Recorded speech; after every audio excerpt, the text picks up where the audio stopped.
Absolutely. Well, I've been very active with sports, especially in jiu-jitsu and weightlifting, and come with that is a lot of injuries. And so I came to see you in your original location, and I think that was about 5-6 years ago. Yeah, it's been a while. Yeah, and so ever since, I've been coming back to you. And so now I'm taking a break really quick for jiu-jitsu and starting weightlifting again, and here I am. Take a deep breath in, breathe out. You're going to feel a little bit of pressure. There it is. Good. Turn over. All right, scoot a little closer to me. Good. Top leg bent. This arm up. Good. Take a deep breath in. Breathe out.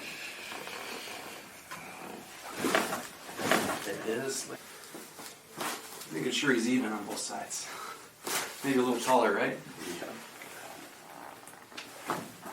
Excellent. One more. Perfect. Breathe out. Same thing here. Deep breath in. Breathe out. Wiggle the toes. There we go.